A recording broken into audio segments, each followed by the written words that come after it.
Well, welcome everyone to another episode 78 of the Scriptural Mormonism podcast. I'm your host, Robert Bolland. Today we have a returning guest, my friend Dan Ellsworth. Today's episode will be a follow-up from the presentation a few weeks ago on some of the presuppositions of modern biblical scholarship. So, Dan, thanks for coming on for part two today. You're welcome. Glad to be here. And for, just in case those may have missed like the previous episode, definitely do check it out afterwards. But if they don't know too much about you, how about you just give a brief introduction to yourself, like your education, your background in the church, and also what got you specifically interested in the issue of multiple authorship of Isaiah, which we'll be discussing today. Okay. I'm a writer and consultant. I do consulting for a living and I do writing as a hobby. And I write on gospel topics, and I've had an interest in the field of biblical studies because years ago there was kind of an explosion of discussion in the church around the field of biblical studies and what it has to say about the restored gospel and modern day scripture and things like that. So I became interested in the field at that time. And I would suggest if you have not watched the previous stream that we did on that a few weeks ago, I would suggest go back and watch that before you watch this one, because this one will build upon that one.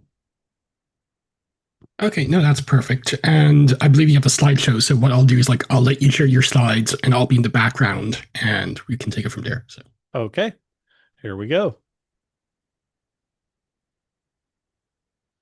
Okay.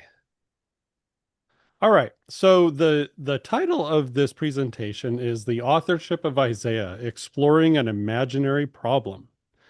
And just as a little bit of background, let me adjust my computer here. Just as a little bit of background, Isaiah of Jerusalem prophesied from around 740 to 7 actually that is yeah, okay, from around 740 to 750 BC to around 695 BC, possibly 40 or more years. So it was a long ministry. And we don't know if there were significant breaks in his ministry. We don't know how busy he was for however many decades he was active. And so some of the chapters in the book of Isaiah feature Isaiah speaking in the first person. Some feature narratives about Isaiah, however. So it's not Isaiah saying, here is what I've seen and done. It's somebody saying, let me tell you about something that Isaiah saw or did or said. And some are just prophetic writings with no specific attribution to Isaiah in the text. So you'll have, poems that just show up and um, there's nothing where, somebody says, I, Isaiah, offer this poem. It's just a straight up block of text. Now, Isaiah mentions disciples in chapter 8 who bind and seal prophecy. And this has led some scholars to envision a school of Isaiah disciples who kept his writings and possibly expanded them. There is no evidence for this beyond this simple reference. Like there's just literally nothing else in the text um, that describes any kind of a school that would give any continuity to Isaiah's work or anything like that. So it's conjecture when people talk about that. Now, during his lifetime, the northern kingdom of Israel was defeated by the Assyrians. And Isaiah was an anti-establishment and then also an establishment prophet for some of his ministry, interfacing regularly with the royal court of Hezekiah in particular. Now, tradition holds that he was killed during the reign of Manasseh. So that's a little bit of background information on Isaiah. Let's talk about the what I call the imaginary Isaiah problem. Okay.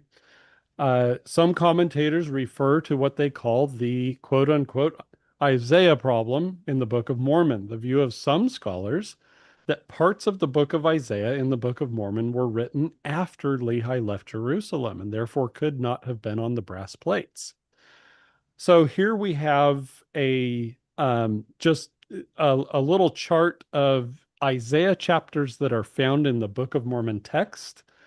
And then here is another chart, and it gives biblical scholar Bernhard Doom's 1892 division of authorship. So he believed that there were basically three divisions in the book of Isaiah, authored by different people or groups of people, 1 through 39, and then 40 through 55, and then 56 through 66. So that's kind of a rough sketch of how scholars have divided the book of Isaiah over time. It has been just sort of a hypothesis that they work with. And but we need to talk about reasons why they have adopted that hypothesis, because you can obviously see, if some of the book of Isaiah was written after Lehi left Jerusalem, then that poses a problem in terms of the integrity of the Book of Mormon and its Isaiah passages.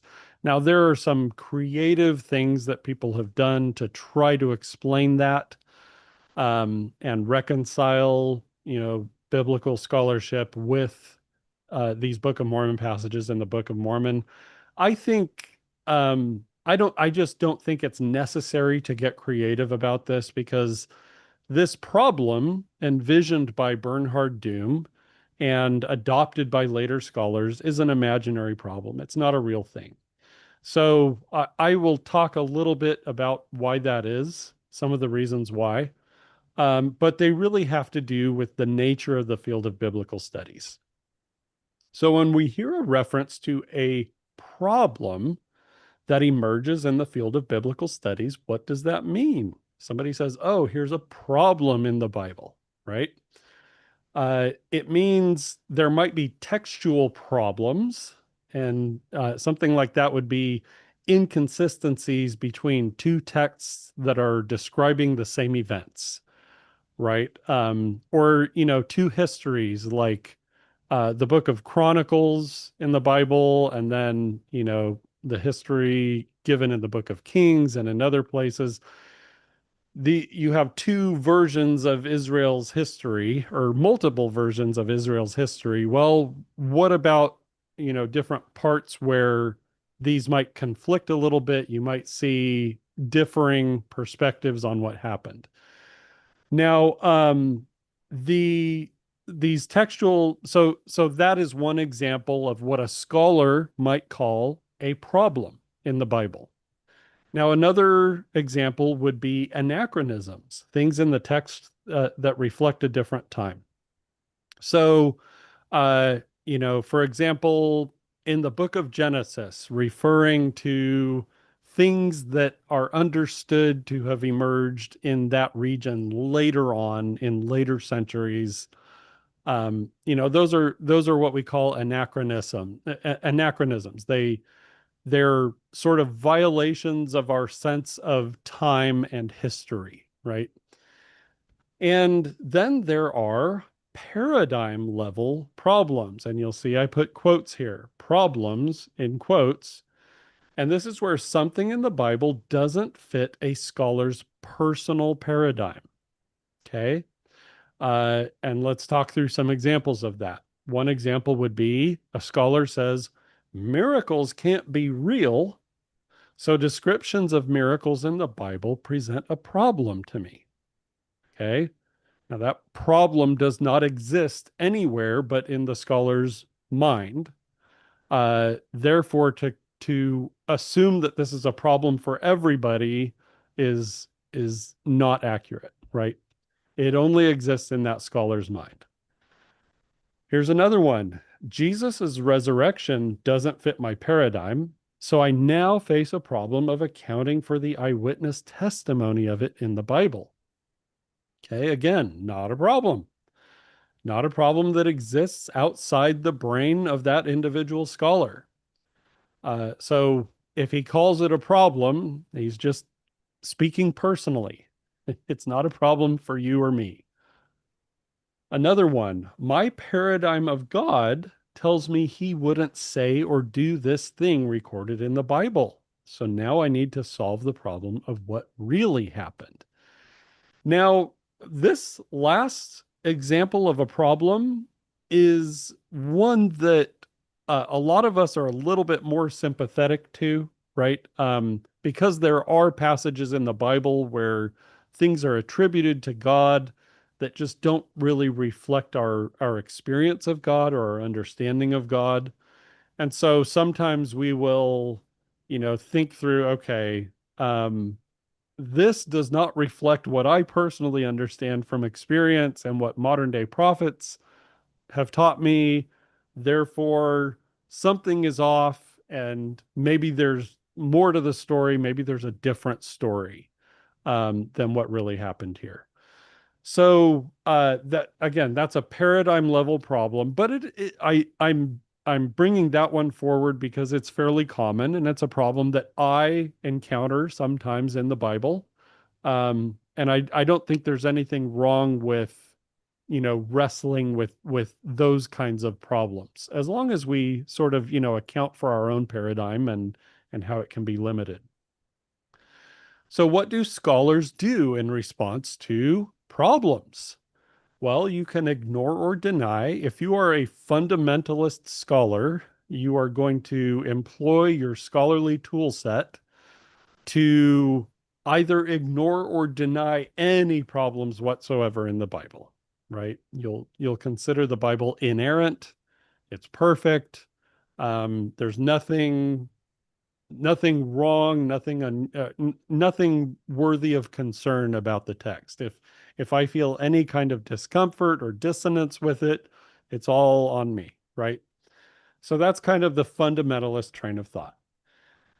Another response is to create a new narrative. And this is what is done in much of the output of the field of biblical studies. You'll find scholars creating new narratives of what really happened in the Bible. They'll create a narrative that fits their paradigm better, right? And another option is to account for limits of the scholar's paradigm and cautiously explore possibilities. So this is, you might have a believing scholar who says, I can't pretend to know everything about God, and how God operates, and God's ways are not my ways. Uh, and therefore, I need to account for the limits of my paradigm, and I can cautiously explore some possibilities in relation to the text, right? So these are different ways that scholars can respond to problems in biblical studies. But again, I tend to focus on this second one, create a new narrative, because that is what they tend to do. Um, there are biblical scholars who reject the resurrection of Jesus, so they create a new narrative that the early Christian community was trying to deal with their own cognitive dissonance, so they invented this story of the resurrection. And then they find evidence for this narrative that they have created. They imagine a narrative and then they go hunting for things that they can put forward as evidence for this narrative that they have imagined. And that is exactly the pattern that we see with the book of Isaiah and questions around authorship. So, um, sections of Isaiah differ. They're kind of different sounding, which some scholars view as evidence for multiple authorship. So this is Isaiah scholar Hugh Williamson. And in the Dictionary of the Old Testament Prophets, he says, the setting presupposed by different parts of the book of Isaiah varies considerably. Much of Isaiah 40 through 55, for instance, takes its standpoint with those who have suffered judgment in the past and should now be anticipating deliverance. What sense would that make in the 8th century BC in Judah?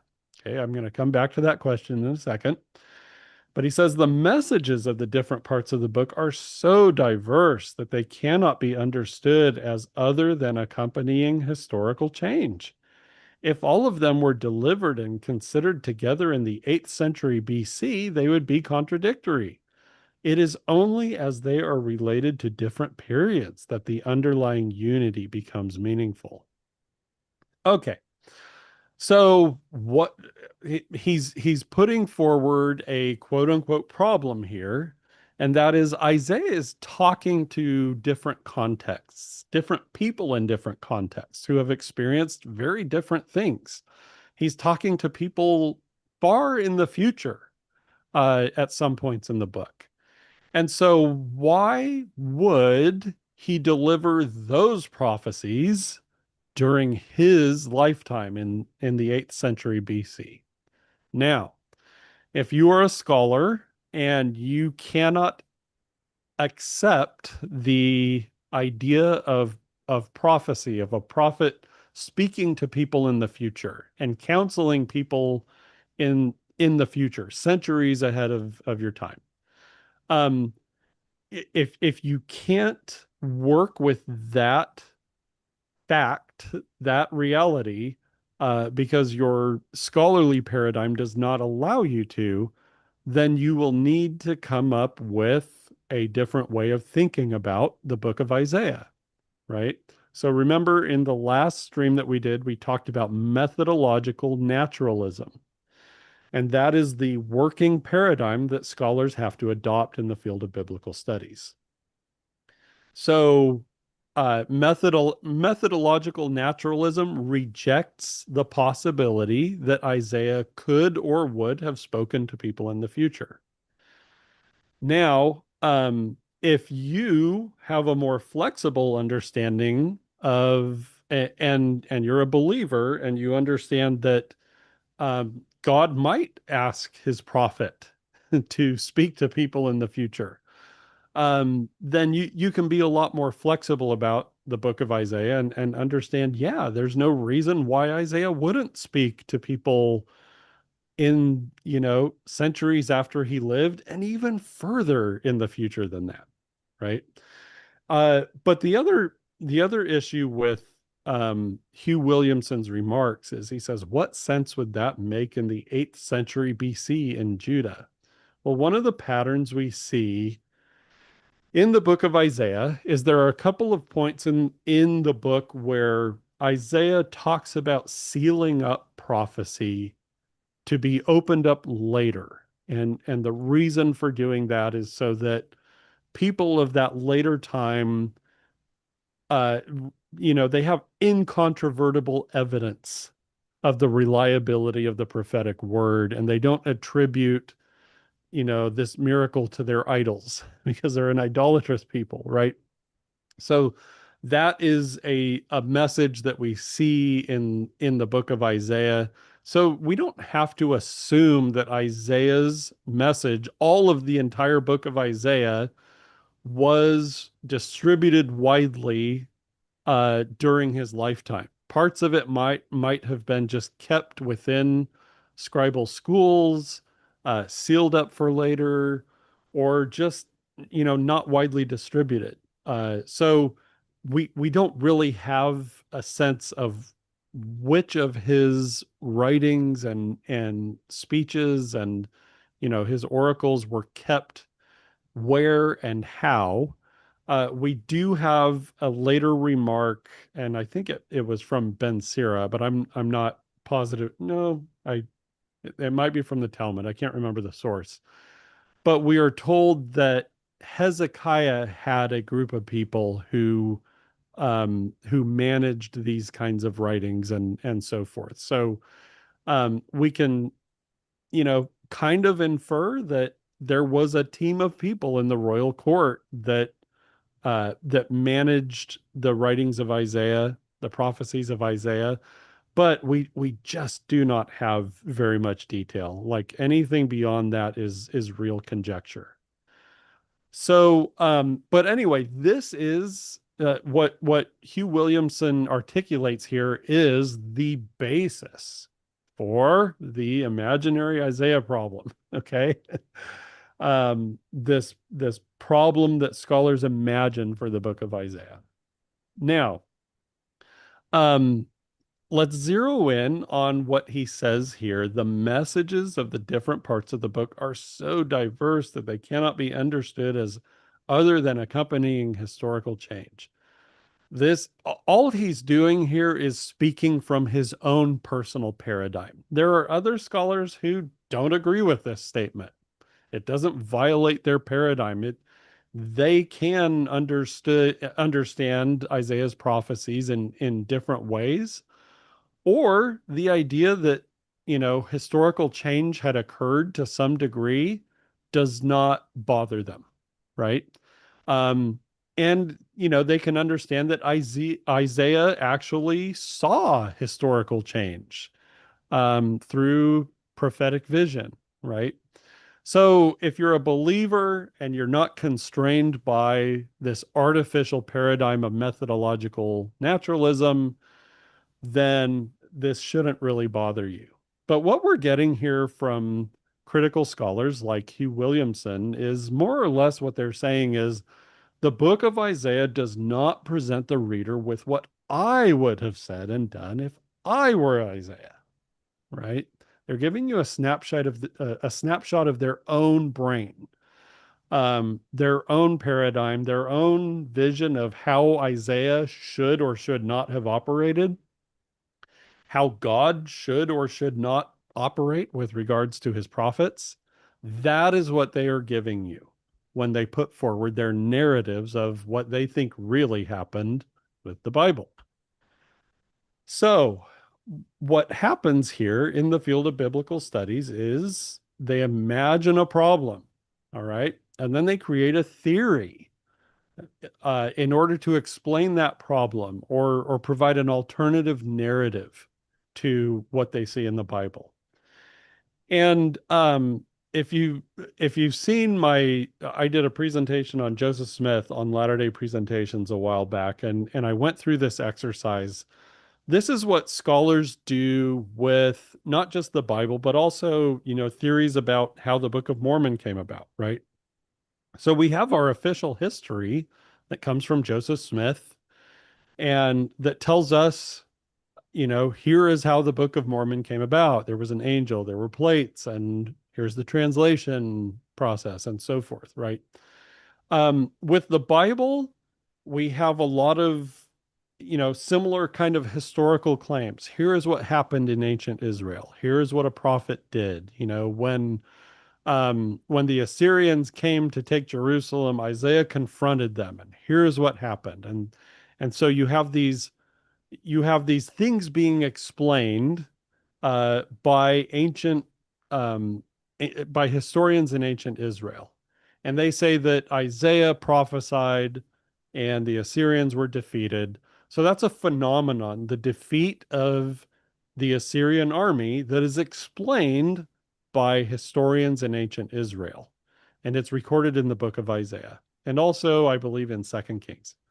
Um, so what we anyway, all a theory does is explain phenomena. So if you have a theory, you'll have, some amount of phenomena. And here in this column, I have theory one, and it explains 7 phenomena. All right. Now, let's say this is a biblical narrative, and a scholar says, I don't think it happened that way. Here's what I think really happened. So he puts forward theory one, and he puts forward his explanations for these phenomena that contradict what is in the Bible, right? And then let's say some other scholars do the same and they create their own theories. And here and there, they agree with theory number one, but they also disagree a lot. And they disagree among themselves a lot. There's a lot of variance of opinion, and this is the case with biblical studies. Isaiah studies is a huge amount of theorizing in ways that conflict between, scholars. So here's the problem. And if you struggle with math like I do, you might struggle with what I'm about to say here.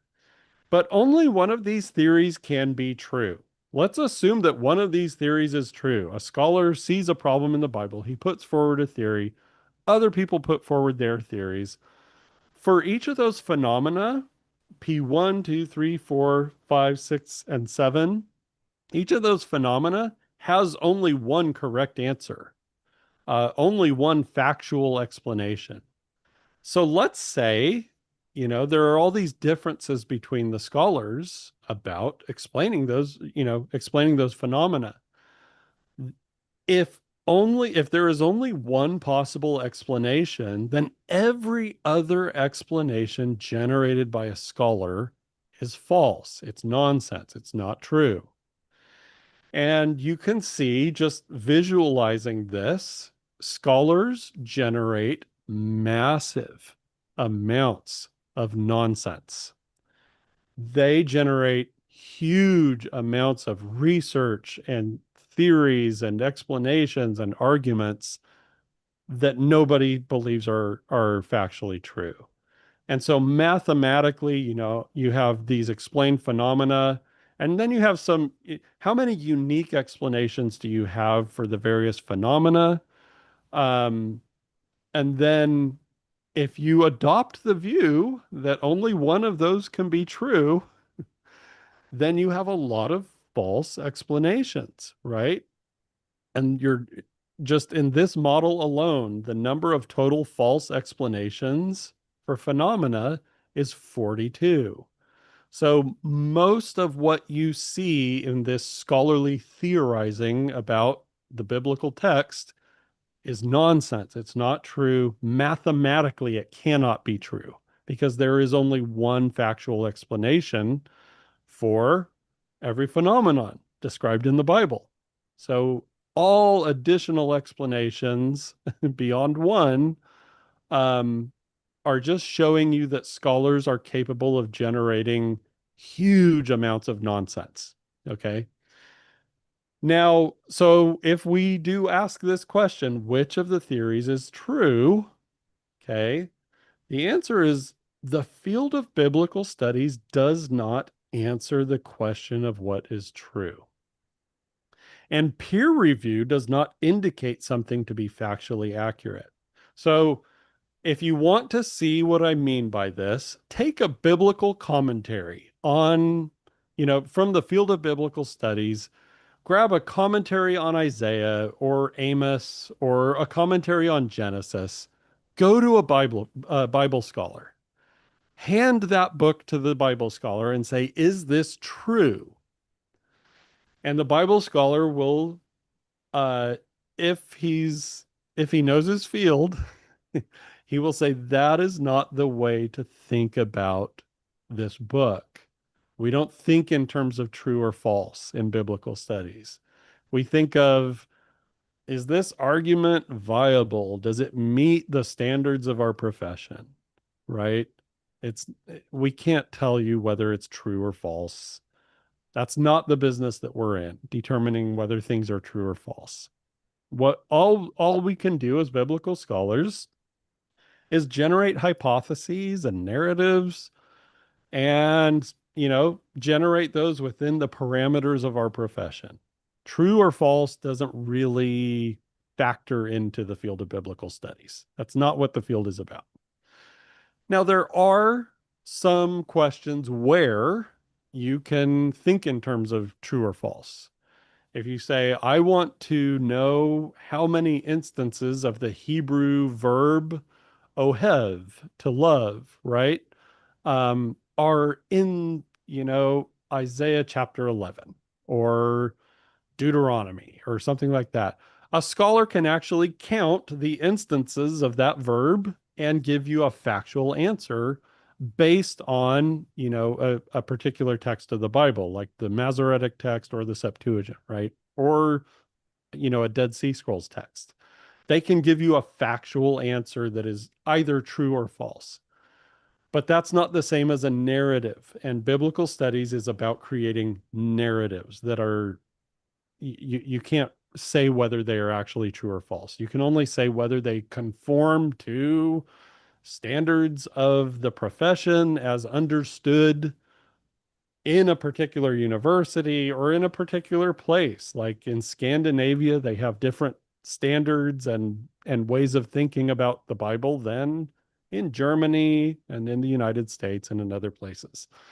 So it is, you have to get out of your mind if you're going to be diving into the, literature in the field of biblical studies. You have to get out of your mind the idea that they're putting forward a portrait of what is true about the Bible. They can't do that, and they know that. So it's just an improper way of thinking about that field. Now, here is biblical scholar Joshua Berman. And this is what he says here is going to speak to this question of, the degree to which a biblical scholar can tell you what is true, right? He says, I take a cue from the late Cambridge economist Joan Robinson, who said, in a subject where there is no agreed procedure for knocking out errors, doctrines have a long life. In biblical studies, doctrines have a long life. The doctrines that I have in mind are the competing hypotheses of sources, redactors, editorial layers, and the like. Okay, and now I'll pause here and say these are kind of the bread and butter of Isaiah studies, right? These things that he's mentioning. He says it isn't that any one of them is wrong or that they are all mistaken. I mean, who knows, right? He says it's that we have no agreed procedure for knocking out errors. All have a certain plausibility to them, and thus all have a circle of adherence.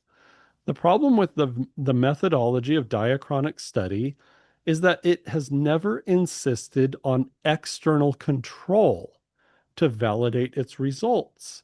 It has never arrived at an agreed procedure for knocking out errors, and hence its doctrines have all had a long life.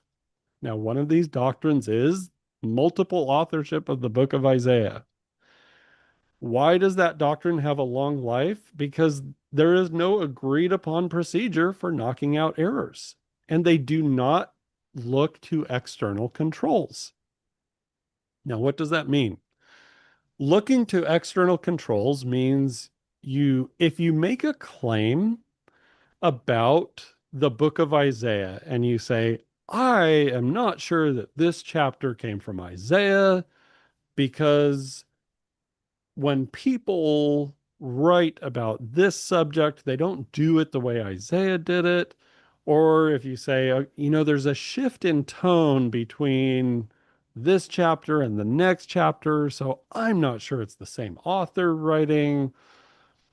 If you insist on external controls, then what you do is you take that logic that formed the basis for your argument and you apply it to something outside of your subject of study, right? So you'll go to another field. You'll look to the field of literature or something else and say, is this logic true? Does it hold up when I apply it to other things? So as an example of that, here is a poem. Okay, and I'm going to read it. Is it getting better or do you feel the same? Will it make it easier on you now? You got someone to blame. You say one love, one life, when it's one need in the night. One love, we get to share it. Leaves you, baby, if you don't care for it. Did I disappoint you or leave a bad taste in your mouth? You act like you never had love. You want me to go without. Is it too late tonight to drag the past out into the light? We're one, but we're not the same. We get to carry each other, one. Okay, that's a poem. Now, here is another poem. I can't believe the news today. Oh, I can't close my eyes and make it go away. How long must we sing this song? How long, how long? 'Cause tonight we can be as one, tonight. Broken bottles under children's feet, bodies strewn across the dead-end street. But I won't heed the battle call. It puts my back up against the wall. Sunday, Bloody Sunday. These are two different poems, and they're completely different thematically. Um, they're just so different. There's no way the same person or group of people wrote these two poems, right? Because they're so different. Well, one of these poems was written by the Irish band U2 in 1991, and one was written by the Irish band U2 in 1983. Now, I give U2 as an example here because I know Robert is Irish, and U2 is what I believe a great example of the greatness of Ireland, right? I love this band. This is one of my all-time favorite bands since I was a kid. Um, but look at the difference. Okay, there things had gone on in the world between 1983 and 1991. Within a span of 20 years, the world had changed in ways that U2's music was not as heavily activist, not as heavily, protest oriented and so on and so forth. They were comfortable singing a lot more love songs later on in the 90s than in the early 80s. Now, so if you take the logic that some scholars employ with the book of Isaiah and say that themes, different themes mean that, that you're dealing with different authorship and you apply it outside your field, does it hold up? Well, it obviously doesn't hold up in this field, right, of popular music. So if you want to take that logic and apply it in a way that, you're using external controls, you'll look at different literature. Isaiah was a poet. So why not look at the careers of different poets, religious poets even, and examine the ones who for a fact produced a certain body of work over 20, 30, 40 years. And you can examine their work and say, are there shifts in theme? Are there shifts in perspective? Are there shifts in, um, you know, are there shifts in stylistic shifts or linguistic or other differences that you could examine, right? That would be a process of using external controls. And it might challenge the logic that you're employing in your analysis of biblical texts. You might say, wow, poets actually do change, like in radical ways, even in much shorter spans than the lifetime of Isaiah. So I can't say there's multiple authorship based on thematic shifts or stylistic shifts or even linguistic shifts. I can't do that because I have this external control that I've studied that shows that those shifts do happen when it's the same person writing over time. Okay. So this is what Joshua Berman is talking about. If you're not willing to look outside your field and come up with any kind of processes for knocking out errors, for saying this is wrong, this is not true, because we've applied it to external controls and we can see, that this logic doesn't hold up. If you never do that, then you're going to make claims and those are going to have a very long life, right? That is a fundamental problem in the field of biblical studies. And it's one of the reasons why, again, you can't think about that field in terms of, is this thing said by a scholar true or not? Because they can't answer whether it's true or not, generally speaking. Here's an example from the book of Isaiah. All right. Chapter 33. Look upon Zion, the city of our solemnities. Thine eyes shall see Jerusalem, a quiet habitation, a tabernacle that shall not be taken down. Not one of the stakes thereof shall ever be removed, neither shall any of the cords thereof be broken. But there the glorious Lord will be unto us a place of broad rivers and streams, wherein shall go no galley with oars, neither shall gallant ship pass thereby. For the Lord is our judge, the Lord is our lawgiver, the Lord is our king, he will save us. So this is what some scholars call Zion theology, and it was the idea held in ancient Israel, in ancient Judah in particular, that God's presence in the temple in and among the people in ancient Judah meant that they would always be protected from enemies. Jerusalem would never be overrun by enemies. That's kind of the gist of Zion theology.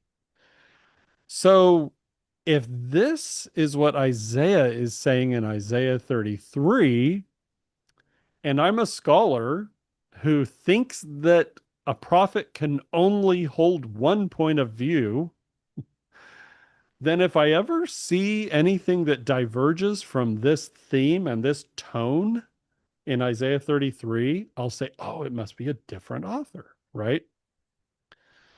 Now, contrast that with what Isaiah scholar Joseph Blenkinsop says. He says the mythic language about Jerusalem as the city of the divine presence, center of world pilgrimage, exalted and inviolable female, and the like, is not a creation of either Isaiah himself or his disciples. Isaiah himself does not hesitate to compare this real Jerusalem with Sodom, denounce it as a harlot city, and hold out the prospect of ruin and destruction. Okay. So you have two points of view being held by Isaiah. And, Jerusalem will be taken care of by God, right? Jerusalem will be defended by God. But also, Jerusalem can be destroyed. Um, and the reason why Isaiah can hold those two points of view is, his prophecies can be understood conditionally. If the people don't repent, if they abandon their covenants, if they, turn to idolatry, all of these things invite a release of God's protection. So Zion is no longer inviolable. It will not be protected by God. Again, if you are a scholar who has just a very narrow paradigm and you believe that a prophet can only hold one side of this equation in his head because you can only hold one side of the equation in your head, and you assume that that must be true of everybody else in the world, then you're going to struggle with this and you're going to say, oh, must be another author because it's not how I operate in my brain, right? Much of Isaiah scholarship is that level of projection. It's telling you what the scholar believes is possible based on his how his brain works, right? Let's talk about questions of evidence. Okay. Benjamin Summer is an Isaiah scholar who wrote a book called A Prophet Reads Scripture. And he talks about Deutero-Isaiah, and Deutero just means second. So we're talking about second Isaiah. And his argument, the basis for his book is that Isaiah 40 through 66 was written by a person or a person and a group of disciples along with that person, a person or the person in a group. Um, and they had a unique style of interacting with other scriptures. So Deutero-Isaiah is if you hear that term and you're thinking about a person, you're doing it wrong. Okay. Nobody knows what Deutero-Isaiah is. It's this kind of imaginary construct, might be a person, might be a group of people, might be several groups of people, might be 100 people. We have no clue. It's just this vague, nebulous, who knows what, right? Now, some scholars try to, argue it's one person or two or five. They try to get specific, but other scholars disagree, and And again, it's just more of the nonsense production that's characteristic of the field of biblical studies when they do that. But let's look at this, okay? Benjamin Summer, he talks about just these patterns that he thinks are unique to Deutero-Isaiah, whoever that is, right? They have a unique way of interacting with other scriptures. So Deutero-Isaiah will look at the book of Jeremiah because he thinks that 40 through 66 were written after the time of Jeremiah. So with that assumption, he says, Deutero-Isaiah looks at, the writings of Jeremiah and interacts with them in certain ways. Sometimes he'll adopt Jeremiah's language, sometimes he'll reverse it, sometimes he'll split it up. And so there are these different patterns that you can see throughout Isaiah 40 through 66 in how Deutero-Isaiah interacts with other books of other prophetic books. Let's talk through this. Why is there a problem with this? Okay. Uh, Benjamin Summers' assumption is that there is this person or group called that we refer to as Deutero-Isaiah. It's not actually a real thing. It's just this imaginary, hypothetical person or group of people. And they are dependent upon these other prophetic books. In other words, they go out and Deutero-Isaiah is kind of a vacuum that vacuums up material from all these other prophetic books, right? So all these other prophetic books feed into the material in Second Isaiah. Now, and he makes these claims about, again, unique stylistic choices in how to interact with all those prophetic books. So if you or I were doing this kind of analysis, obviously, if we were interested about what is factually true and um then what we would also want to do is say, well, what about first Isaiah? If I'm making a claim about, this unique stylistic approach to interacting with other books of scripture, wouldn't I also want to see if that exists in first Isaiah before I make a claim about this unique behavior in second Isaiah? Well, Summer doesn't do that. He just does not address, how these things might be observed in first Isaiah. Because that question does not support his narrative in any way. So if it doesn't support his narrative, why examine it? He has a narrative to put forward and defend. Again, there's not a serious question about whether this narrative is factually true or not. So how does first Isaiah interact with these other prophetic books? Turns out other scholars in their commentaries talk about this. How first Isaiah, the relationship between first Isaiah and other books. So on the right-hand side here is an excerpt from William Lee Holiday's commentary on Jeremiah. And he says, he's talking about Jeremiah 21:12, which is a great Rush album, by the way. He says, render each morning justice and save him who is robbed from the hand of the oppressor. Seems to be based on Isaiah 10:2. Woe to those who decree iniquitous decrees, to turn aside from a verdict to the needy and to rob the justice of the poor of my people. So he's saying this passage in Jeremiah seems to be based on Isaiah 10:2. But you can see some of the pattern that Benjamin Summer describes as being unique to Deutero-Isaiah is also found in first Isaiah, and it's documented here by William Lee Holiday in his commentary on Jeremiah. And he says that Jeremiah seems to be based, this passage in Jeremiah seems to be based on a passage in Isaiah. That's the direction of dependency. Um, so hopefully with that, you can see just how arbitrary and I don't know, arbitrary decisions around like borrowing between biblical texts tend to be. Here's another example from Joseph Blankensop's Isaiah commentary for the Yale Anchor Bible series. He's talking about Isaiah 5, okay? And he says similar language, probably influenced by the vineyard song, is found in Jeremiah 12. So Jeremiah is using similar language, borrowing from Isaiah 5.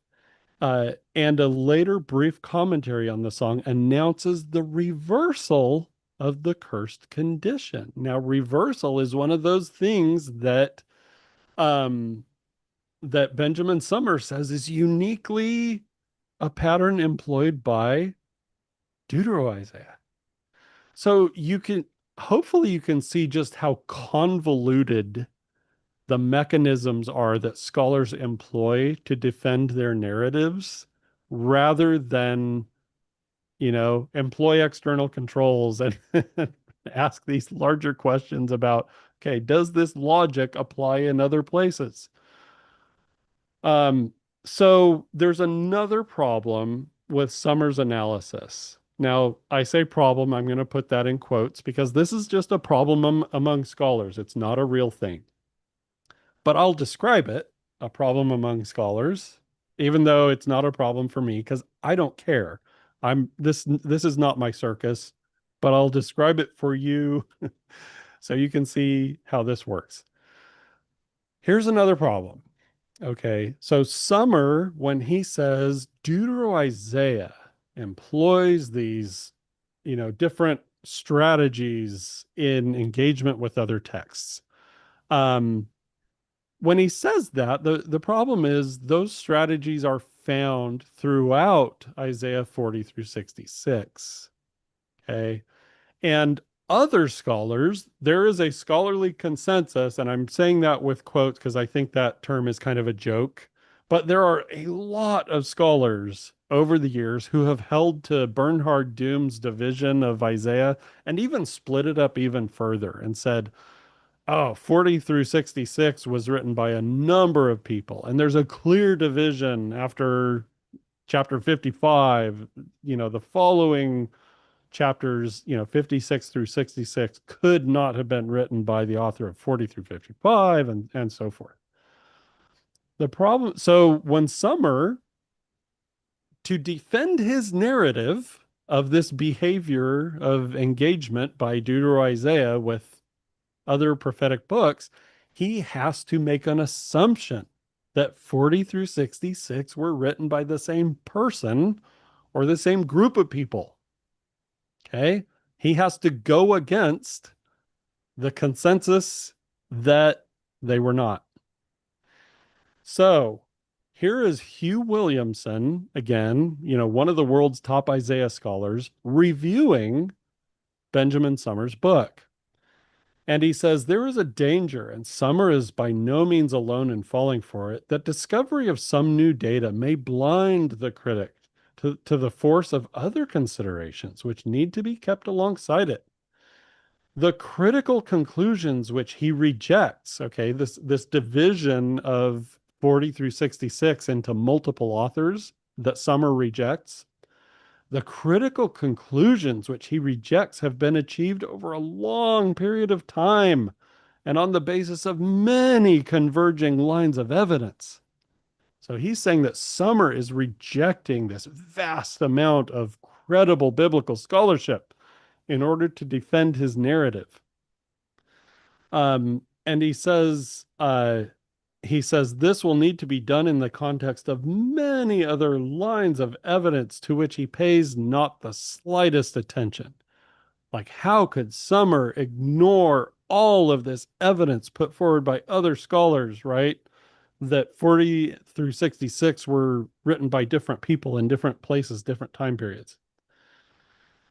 And then he says, without going into detail here, many examples could be given of instances where a less committed reader than Summer may question whether the allusions he finds are really there at all. So he's saying that, like, even Summer's exercise in finding these correspondences between Deutero-Isaiah and these other texts, he's saying, a lot of these are just kind of imaginary. They only exist in the mind of Benjamin Summer. They're not real. Hugh Williamson is gently saying this is a lot of nonsense, basically. And he says, as things stand, I suspect that many of his claimed allusions will be dismissed as remote at best by other commentators. Okay. So uh, this is a devastating critique of Summer's work. And let's read what Summer says, though, in his book in defense of this idea that 40 through 66 were written by the same person. Okay. Let's let's go back to Summer. Hugh Williamson has gently and uh, politely attacked his work, right? But let's actually read Summer and see what he says. He says, German and English language scholars in the last several decades have given less attention to the older view that a single author composed Isaiah 40 through 66. Recent studies tend to note only perfunctorily that some scholars defend the unity of 40 through 66, and most neglect to mention the work of Yehezkel Kaufman and Menachem Haran, who offer the most important arguments in favor of this position. Further, and pay attention here, one of the most commonly cited discussions of the issue, that of Paul Hansen, dismisses the work of those who view 40 through 66 as a unity by means of a sort of argumentum or argument ad hominem. To a great extent, Hansen's rejection of this position is in fact a rejection of the work of Charles Torrey, whom he characterizes as the most important figure in that school of thought. But Hansen never really discusses the evidence marshaled in support of the unity of these chapters. So Hugh Williamson leveled an accusation against Summer that Summer is ignoring all of this scholarship in order to believe that 40 through 66 are a unity. Summer in his book is saying that people who argue against unity are ignoring all of this scholarship and refusing to see the evidence. Okay.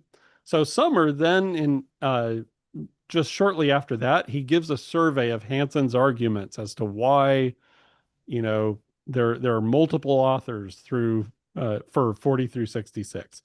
And then he says, responding to this other scholar, Hansen, he says, I doubt that one can arrive at sound conclusions regarding authorship based on this sort of evidence. It is not clear that ancient Hebrew poetry had any regular metric pattern. Moreover, if it did, one can question whether modern scholars can find it. Any argument based on the reconstruction of such patterns and on the analysis of their relative presence or absence is doubly suspect, or perhaps triply, even if such a pattern in earlier poetry did exist. And even if it can be found, it is hardly the case that a single author must have limited his work to any one style. So I totally agree with him here, by the way. Similarly, the subtle changes in eschatological outlook Hansen finds in 40 through 66 fail to demonstrate that these chapters stem from more than one author. So he's rejecting Hansen's evidence.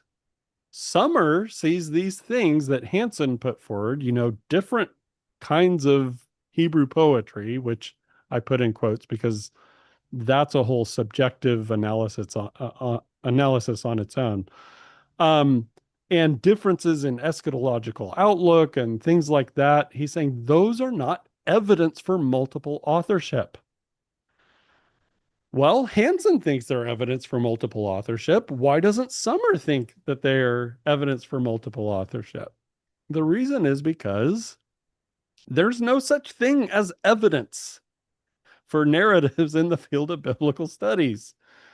Um, Again, why does Summer think that nothing should be considered evidence for multiple authorship of 40 through 66?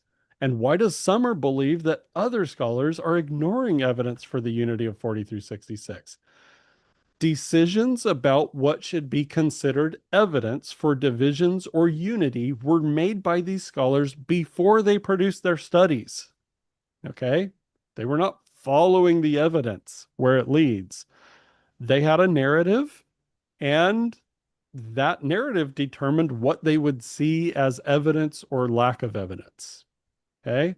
This is the pattern followed by all of Isaiah scholarship. So, when when somebody says to you, scholars don't think Isaiah wrote chapter blank, whatever chapter, here is a simple series of responses. You can say, can you show me where a scholar makes that claim? And then say, what specific quote unquote evidence does the scholar put forward to support their claim? And then if they offer that piece of quote unquote evidence, you can say, has another scholar with similar training refuted this item of evidence, seeing it as not supporting this claim, or seeing it as supporting a different claim? And then do they consider this to be evidence because they have assumed multiple authorship in advance? In other words, without that assumption, do they still consider this to be evidence? Right? And here we're speaking to circular reasoning that takes place in Isaiah studies, and it's everywhere in Isaiah studies. So let's actually do that exercise. Let's go through these steps actually with a case study. Scholars think the latter half of Isaiah was written later. And so, can you show me where a scholar makes that claim? Yes, right here in this Isaiah commentary by Shalom Paul, Isaiah 40 through 66. Shalom Paul is this world renowned Isaiah scholar. This is a classic commentary on Isaiah. Okay, then what specific evidence does the scholar put forward to support their claim? Well, Shalom Paul relies on linguistic evidence. He says there's Aramaic influence, and Aramaic is kind of a successor language to Akkadian, which was the language of Babylon. And so when you see combinations of Aramaic and Akkadian, that in the mind of Shalom Paul reflects Babylonian influence, and therefore is evidence that this was composed in Babylon. Okay. After the time of Isaiah, it was composed in Babylon after Isaiah, because look at this linguistic evidence, right? So then we ask, has another scholar with similar training refuted this item of evidence, seeing it as not supporting this claim or seeing it as supporting a different claim? All right, here's Avi Hurwitz. He says, however, since it has become clear from these new sources that Aramaic was widespread and enjoyed high prestige already in the pre-exilic period, okay, it could no longer be maintained that the Aramaisms encountered in biblical Hebrew must reflect later linguistic usage. So he's saying if you're using Aramaisms to argue for late authorship of a book in the Bible, you have a methodological problem. Your methodology is wrong. Okay. Here is Mark Rooker, and he's talking specifically about the work of Shalom Paul. He says 21 of the features Paul analyzes are not included in any of the other 12 sources that analyze late biblical Hebrew that are cited in linguistic dating of biblical texts. I'm just going to skip down. He says, in spite of the potential late signs in Isaiah 40 through 66, there is a virtual consensus that Isaiah 40 through 66 represents classical or pre-exilic biblical Hebrew. Okay, the kind of biblical Hebrew Isaiah would have spoken, and not, um, somebody after the exile, right? Um, as a consequence, indisputable. So he says, Chaim Rabin characterized the Hebrew of Isaiah 40:66 as almost perfect classical Hebrew.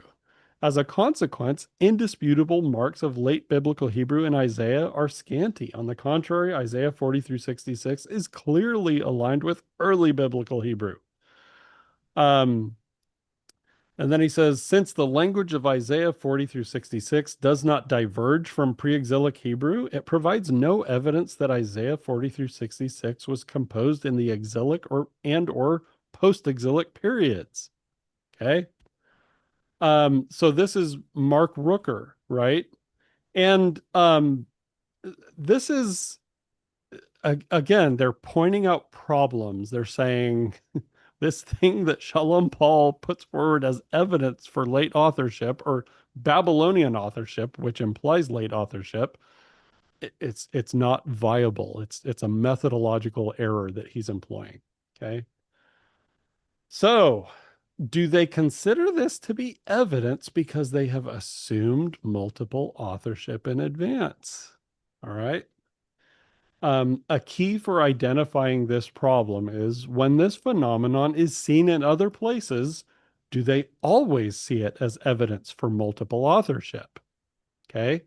So when Shalom Paul, for example, says, hey, I see Aramaic and Akkadian in the latter half of the book of Isaiah, therefore it must have been composed in Babylon. Well, does he employ that same logic when he's talking about other books of the Bible that he knows were not composed in Babylon late, right? After the exile.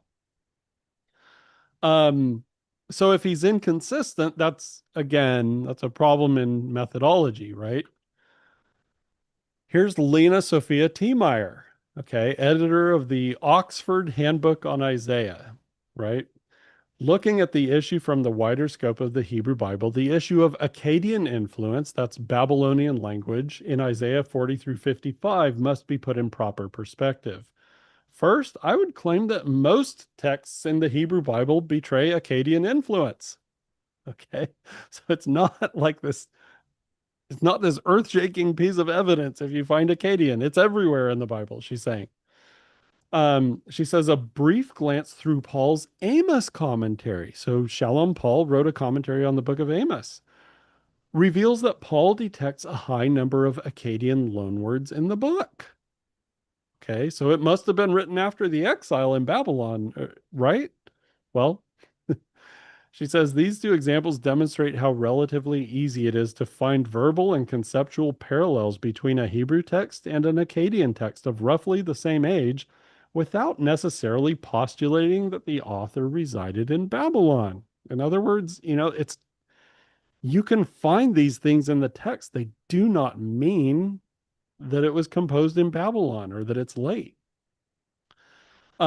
She says their occurrence in the book of Amos demonstrates clearly that Hebrew throughout the 8th to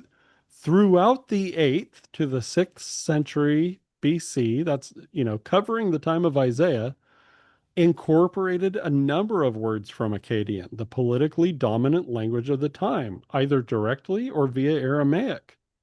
As to the latter case, Aramaic was spoken not only in the areas of Babylon where the Jewish exiles lived in the 6th century BC, but it was also becoming the new lingua franca of the Levant and Mesopotamia, thus having significant impact on the local languages.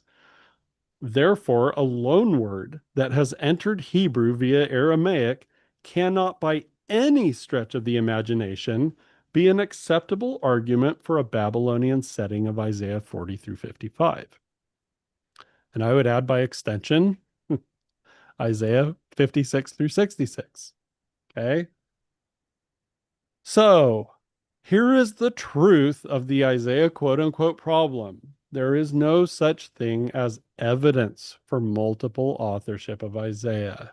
There's no such thing as evidence for that. There are only conflicting claims of evidence made by scholars derived from subjective assumptions that determine scholars' range of conclusions in advance. You can see that scholars, I've just given you a tiny snapshot of how scholars reject other scholars' claims of evidence. That is not evidence.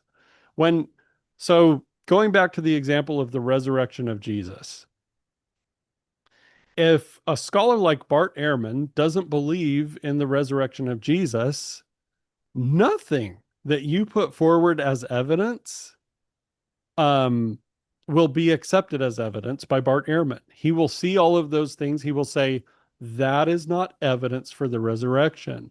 It's evidence of something else, not the resurrection. Okay. So scholars do this for all of their arguments around authorship and dating and context of the latter half of Isaiah. Not our circus. It's not our problem that scholars have generated these imaginary problems about the latter half of Isaiah. We don't need to stress about it. It's not something Latter-day Saints need to worry about. There is no Isaiah problem. Okay?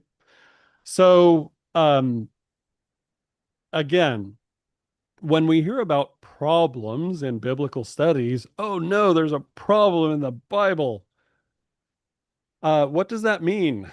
Textual problems, like inconsistencies between the texts, and then anachronisms, and then paradigm level problems. Remember, we reviewed these earlier. But I added one down here at the bottom that I've demonstrated, and I could demonstrate with 1,000 other examples. And somebody in the field of biblical studies could offer tens of thousands of examples of this. Problems of poor, inconsistent application of methodology. Those are just kind of the baseline with which the field operates. Peer review does not solve that problem. Peer review is part of that problem. So, um, that is that is basically the real Isaiah problem. If you want to know what the Isaiah problem really is, it is number 4 down there at the bottom. All right. So that is the end of my rant on the Isaiah problem. How did I do, Robert? Uh, you did pretty good. It's like I liked like Summers' book in terms of like methodology for like evaluating parallels between texts, but I think he took a little liberty when it comes to say the authorship. So yeah. So, So so I let me stop go you ahead. right there. I own these books and I like these books because there Say are valuable things in them, right? Like Robert just said, it's not all nonsense. Like a lot of these books have some really valuable tools and observations and insights in them. So don't think that I'm saying don't invest in books in the field of biblical studies. I have a huge collection. Robert has a much bigger collection of these books. I love these books and I buy these books regularly. Like books like Benjamin Summers' book, Hugh Williamson, all of these guys. I own their books. I consult their books when I teach lessons and things like that. But I see this swamp mess that is the field of biblical studies as well. And so I adjust my expectations when I dive into these books. so. I don't see any questions in the chat, so might as well ask this. Of course, like I linked to like say the Mormon or B.H. Roberts article on Deutero-Isaiah as well as the primary sources, and I know you had some role in the development of that project. Right. But if one wanted like say to delve in like say, is there any particular articles or books outside of that particular project that you would recommend with respect to say Uh, studying the unity of Isaiah or some problems when it comes to say the methodology for like plural authorship or so multiple the authorship. I would say the best mind looking into these questions in the church these days is Joshua Sears at BYU. He has training in biblical studies. And he wrote an article, and I wish I could remember the name of the book. I think it came out of the Religious Studies Center a couple years ago. But yeah, Joshua Sears, he wrote an article on the authorship of Isaiah, and it's the best one that has been written so far. I wrote an article on it in Interpreter way back in like 2017, and that was my first attempt at writing on this kind of thing. So if I had it to do over again today, it would be a lot better. Sure. But By the way, Josh, the Joshua Sears, it was published in the book "They Shall Grow Together: The Bible in the Book of Mormon," that BYU is 2022. Yeah, that is the Great book. book. His article there is really great. I think he is actually writing an entire book on this subject, and it will probably not be as negative as my assessment of the field of biblical studies, and that's understandable. I I I think part of the reason why I am so negative about the field a lot of the time is, years ago, we were presented with, in the church, we were told by some biblical scholars that there were these irreconcilable problems and we were going to need to discard everything in favor of the findings of this field. And none of us really knew how to think about the field of biblical study. So we kind of accepted the word of these scholars as, oh no, we have these problems. And we got burned. Like we got seriously burned. We were lied to. And that's just the most honest assessment of what happened. We were lied to by biblical scholars in the church about, the nature of the field and the nature of problems like the Isaiah problem or the Gospels and things like that. Those things were misrepresented to us really badly. And so some of us are still a little bit uh angry over that. Although I can laugh about it now, but back then, it was a serious deal and it caused a lot of problems for a lot of people. So, but again, now I can laugh about it. But Joshua Sears, keep an eye on what he does in terms of talking about this. Isaiah and biblical studies. He's going to put forward some really great material on this. You are on mute, Robert. Sorry. Yeah, sorry. Uh, We were a moment. Although I would not say like those who believe in like multiple authorship of Isaiah are on the same level. I think they're more respectful. It kind of reminds me, like, say, like all the people about Adam Clark and the JST, or more recently Colby Townsend and the Isaiah text of the Book of Mormon. It's like, well, they might like make huge claims, and appeal to mass scholars, but once the curtain is pulled back, you kind of like, there's not really much to this. there is not. There is not. It's so bad. Now, Like, to be fair, before anyone comes to Applebee's, like I think a better case can be made for multiple authorship of Isaiah than like textual dependency between Adam Clark and the Isaiah yeah, text in the Book of Mormon or what have you. But at the same yeah. time, it's analogous. Like once you get to delve into like the presuppositions and actually the primary sources themselves, is like, as Blackadder would say, it's bollocks. Yeah, it is. It is. And if you are in the field of biblical studies and you don't have a dog in the fight and you just kind of don't care, you're not going to ask hard questions about multiple authorship. You'll just be like, "Oh, okay, everybody says there's multiple authors to Isaiah. They must have done their homework and it must be a reliable conclusion because so many scholars believe it. So I'll just kind of go along with that position and in my scholarship I'll allude to multiple authors.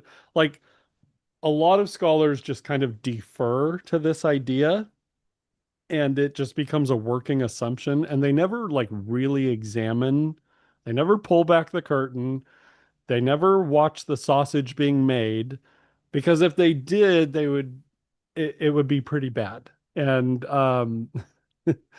but if you are in the field of biblical studies and you are in a position where you have to adopt methodological naturalism, and again, go back to my previous stream on this channel where I explain that, if that is what you have to do, then you kind of have to assume multiple authorship for Isaiah. But Yeah. it's not, I mean, it's just an artificial construct that you're working within. That's all it is. Well, we do actually have a question from David Harper on the chat, and I think it's a good one. Any decent commentaries, LDS or not, on Isaiah that argues for its unity? Leckensop has been my go-to commentary, but I need to expand my horizons. One, it's not like it would not be like my go-to commentary, but there was a book that was published by Seth Erlandson, The Scroll of Isaiah, Its Unity, Structure, and Message, that approaches Isaiah with the a priori assumption it's a unified text. He does. He only briefly discusses like a case for unity of Isaiah at the beginning, but Yeah. and it's really not a verse by verse commentary, but like more like a chapter by chapter type of thing. But that would be like a recent scholarly work. He also wrote a very good dissertation on Isaiah 14 back in the 70s. Okay. But with respect to, say, the unity of Isaiah, that's one that comes to mind that's recent. So I'm not sure if you know any yourself. No, so as far as commentaries on Isaiah, I highly recommend Carrie Mulestein's commentary. You know, if you're looking for a Latter-day Saint author. Um, there is, oh gosh, I'm drawing a blank on the name, and I shouldn't be because I've quoted this guy so much, but who wrote the world critical commentary on Isaiah? Can you look that up? The Sure. world, it's an evangelical. I should know his name. I've quoted him so many times, and I'm just drawing a blank right Well, now. I should as well because I own it. Yeah, But it's I own yeah. it too. The world critical commentary. John D.W. Yeah, Watts. yeah. So Oswalt, is that it? Is that Oswald's his? another one, but like for the word biblical commentary, it's John D.W. Watts. Okay. I don't. Okay, I conflated the two. So Oswalt has a commentary on Isaiah where he argues for unity, and he does a good job of it. There's a book called Do Historical Matters Matter to Faith? And it was written by, I believe, a bunch of evangelicals in response to Kenneth Sparks. And there's a chapter in there by Richard Schultz that is a really great, frank assessment of Isaiah scholarship. And, you know, a lot of the problems in logic that are kind of the underpinnings of the theory of multiple authorship. So I recommend that as well. There's a book called Bind Up the Testimony, and that came out of Wheaton College, I believe. I think Schultz was a contributor to that one. That has some interesting items in it as well. You know, there's a chapter in there that talks about references to Isaiah in the Dead Sea Scrolls, and how there are numerous items in 40 through 66 that are attributed very specifically in the writings in Qumran to Isaiah of Jerusalem. That was the like it establishes very conclusively that at minimum in the time of of the Qumran community, they saw the book as the work of Isaiah. Now, I am not a super hardliner on the book of Isaiah, right? On authorship. Like I said at the beginning, there are some parts of the book that are where Isaiah is spoken about um in the third person, like, you know, it's somebody talking about Isaiah. Obviously, I don't think Isaiah wrote that. Um, so we don't have to be super hardcore and say every single chapter and verse was written by Isaiah of Jerusalem. We don't have to do that. We can be flexible. You know, I tend to believe that the chapters that are in the Book of Mormon did come from Isaiah or people around him, possibly people shortly after him who had worked with him and who assembled his work into a cohesive text. I tend to believe that because I have not seen the field of biblical studies disprove it. They can't do that. They're a mess, to be honest. They're a clown show when it comes to these things. So um, I'm not.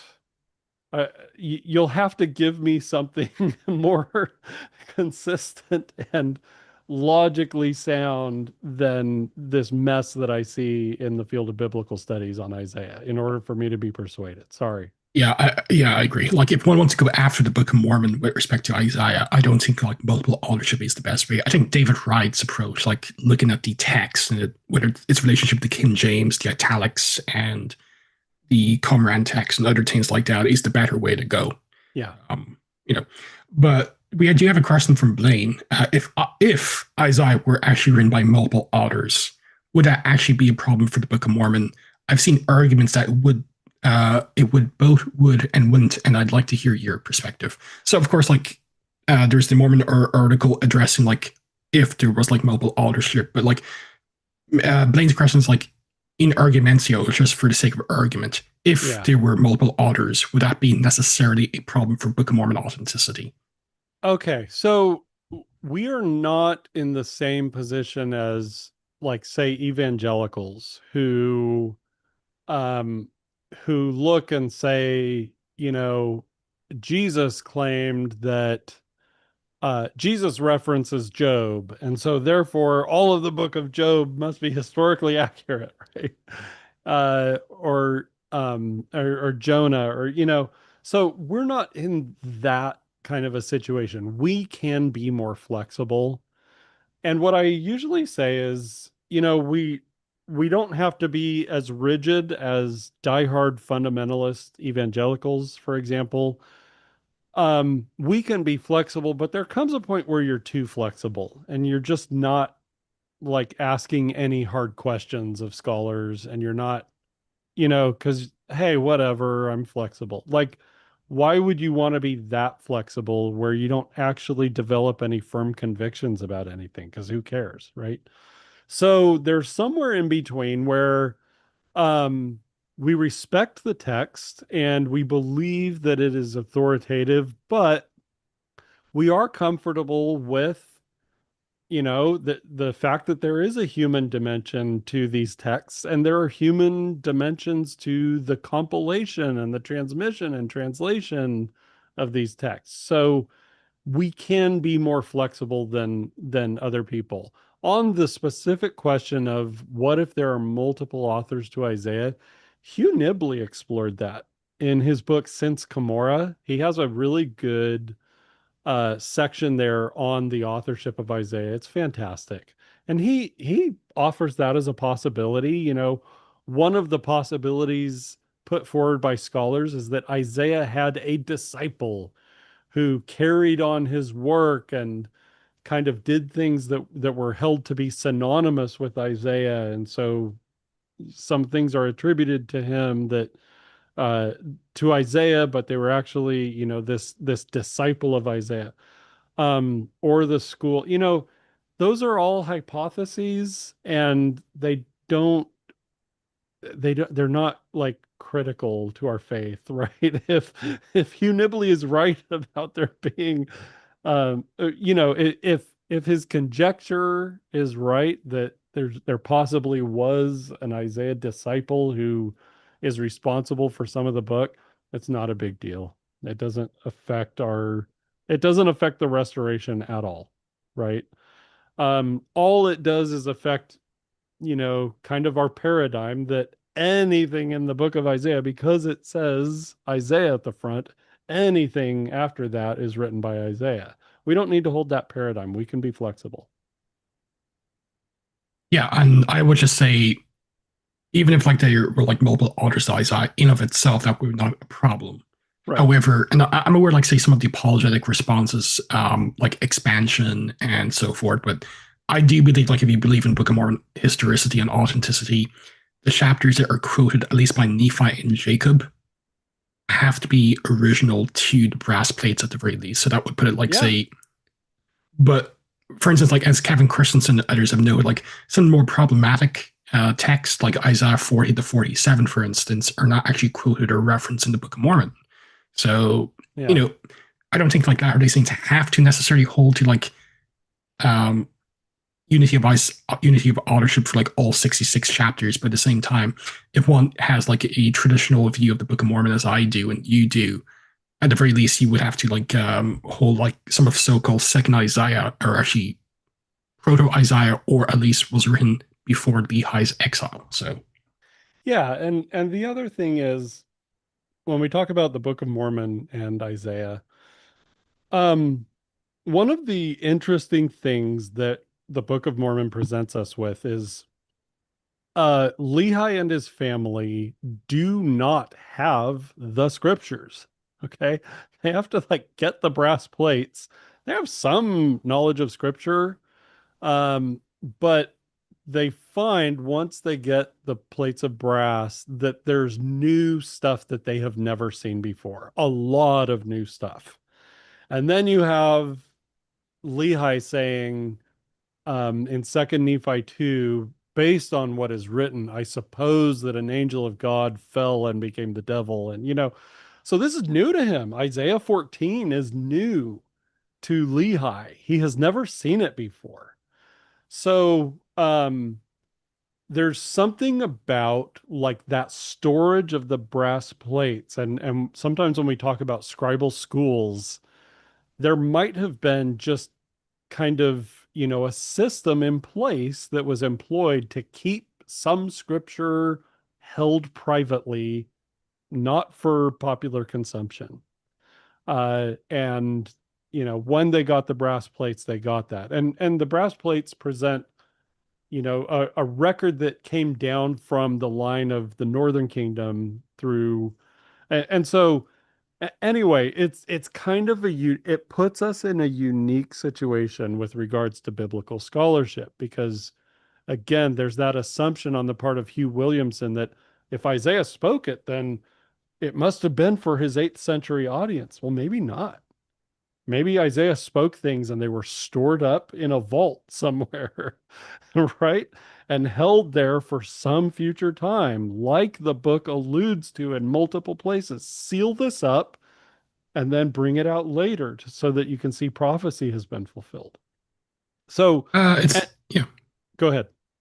Oh no, it's just like one thing that came to mind. It's not an audience question, but I'm sure like some will come up with it.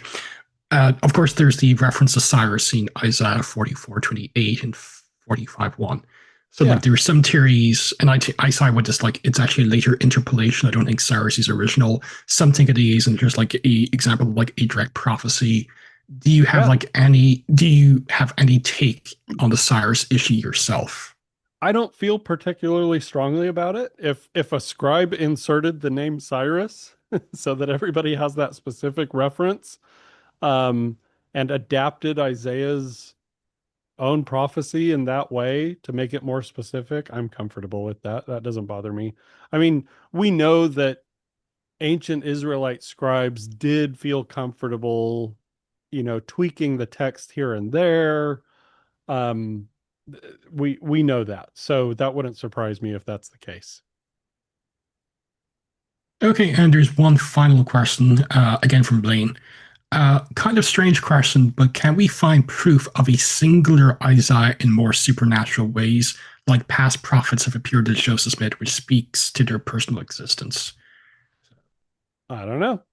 I'm actually unaware of like any claim of a visitation of the prophet Isaiah to Joseph Smith. Yeah, I don't know of any. And like in arguments here, let's just say there was. That does not mean in of itself all of Isaiah was written by Isaiah. Right, So it doesn't. So like even if Isaiah appeared to me tomorrow, doesn't mean, so I've established he's real. He's a real historical figure. It doesn't mean that he wrote everything attributed to him. He might not have. There might be some things in there that, I mean, my own guess as to how the book of Isaiah was formed was that um he articulated these prophecies and poems and in different places among different people in different contexts. And then my guess is that over time, and then after he died, they were gathered together. Like, hey, who has material from Isaiah? Well, he was in our region years ago, and this was written down. Well, let's add that. And then, I think that is how the book came about. This is my guess. Um, and so that's why you have this book that it doesn't read like a coherent thing necessarily. It reads like They're parts that just seem kind of disjointed and stuff, because I think that was more or less the compilation process. Again, 100% my conjecture there. That's my guess. Oh, that's cool. Let's see. Yeah, there doesn't seem to be any more questions. So, and we've kind of gone for like an hour and a half, so I think we can hit that kind of sweet point. So, Okay. any other final comments you want to make before we wrap things up, Dan? No, well, yes, I guess. My final comment would be this is not a subject that should bother you. If you do feel a need to dig more deeply into it, I would suggest study logic and rhetoric and then read Isaiah commentaries so that you can see what a scholar is doing mentally in their commentary. If you just go in blind, you'll be overwhelmed by look at all these claims the scholar is making. If you understand logic, including logical fallacies and rhetorical strategies and, you know, claims around evidence and how to evaluate those kinds of things, you'll be okay. You'll be able to navigate scholarship and say, okay, I see why you claim this, but I see why other scholars claim differently, and you'll be able to navigate it without stressing out. So that would be my final comment. That's good. And we do have like one final question, so like you can be as brief as Okay. possible on this. But this is from David. Has your research into this issue led you also to reject other source critical claims such as Genesis 1 and 2 being written by different authors, documentary hypothesis, etc.? So, I, you know, uh, I just don't have a lot of confidence in the field of biblical studies to give us a reliable picture of how these texts came about and how I don't have a lot of confidence in the field. Um, I think many scholars don't have confidence in the field, right? There are a lot of scholars who will be very blunt and just say, we're a mess. There's very little consensus on anything. We are an absolute mess. They will be blunt and honest with you like that. So I don't reject these hypotheses. I just kind of don't care about them. Sometimes they're interesting, but I don't get worked up about something that comes from the field. no, that's perfect. So, Dan, thanks again. Everyone, definitely check out the previous episode as well, because this is like the follow up, if you will. It's in the show notes. But thanks for coming on again, and hopefully we'll have you on sometime in the future again. So, Very good. Thank you. and thanks for everyone for tuning in. So, okay, well that's closed. So, thanks again for coming on. Really appreciate it. Yeah, yeah.